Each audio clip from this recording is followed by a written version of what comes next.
Are you ready? Yes, so it's just 2 hours and 30 minutes by train. So, quarterly invited. So I'm very happy to give you a short insight to the archives of the Center for Art and Media in Karlsruhe.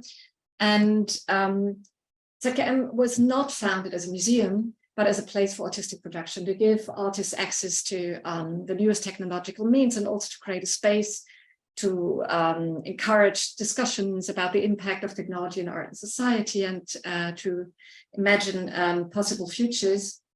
And though the ZKM was conceived very, very carefully, what has been forgotten was an archive. But for historical justice, I have to say, the director of the Institute for Music and Acoustics, Johannes Göbel, he created a small archive. So not everybody was forgetting about this topic.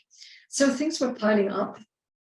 And in 2016, we had the opportunity to really plan an archival structure as we wanted it, because there was a big restructuration of ZKM. And so there was a department, interesting, in the middle is supposed to stand the word Department Wissen, which means Department Knowledge, vanished.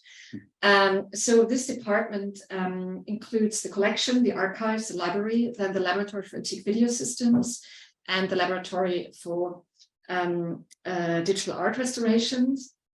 And recently we could also hire a data infrastructure specialist who takes care of the needs of the department.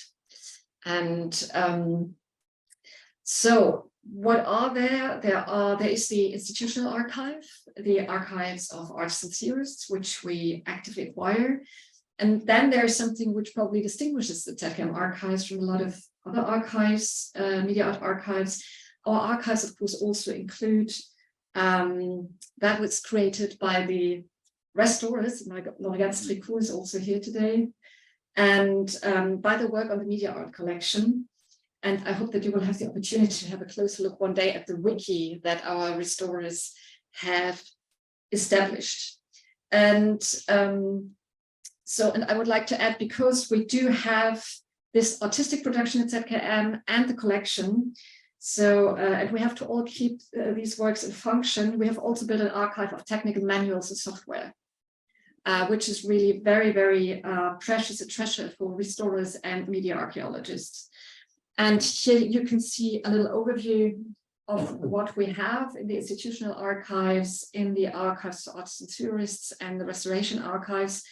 And you see a little bit the focus, which corresponds to the mission of ZKM, the history of digital art, of electronic arts, of electronic music also, and video art. And there we really have an enormous amount of very, very precious documents. And as you see, there is also a big number of videotapes, like 23,000. And so, as I said, what's so special about our archive is certainly that link to restoration and keeping the works in function, therefore having this very deep, very detailed archives about the works which were exhibited. But the reason why we have such a, I think, wonderful capacity for acting is not only that we're all in the same department and we have very short ways to communicate.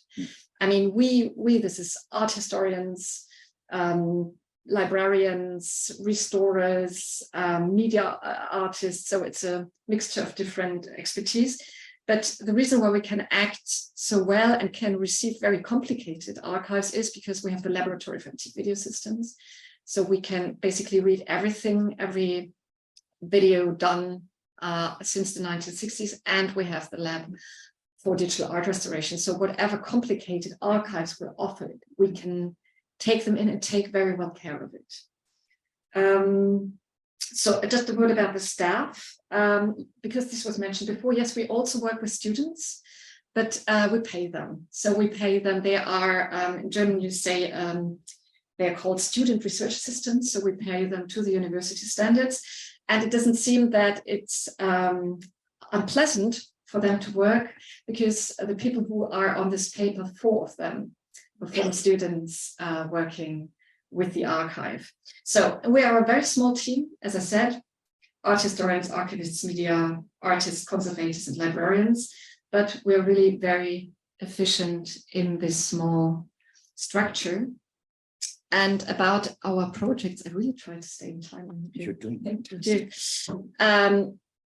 as we are surrounded by this exhibition spaces, the institutes, the publication department, of course, we have an opportunity to make the archives visible in very different forms, and our colleagues use the archives intensively.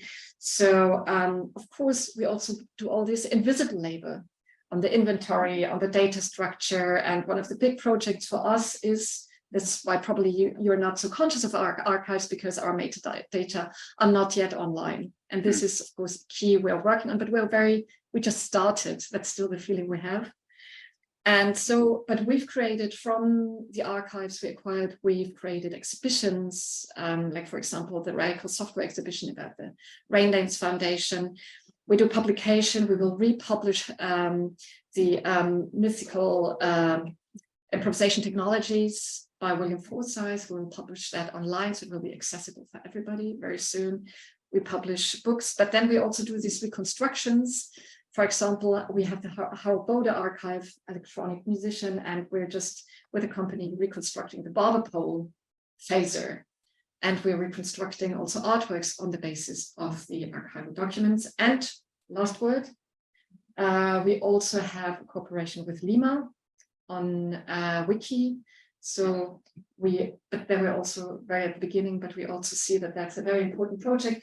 And we're very glad that we're at the table now with all the other archives, and that we can join you for the big sharing our data project.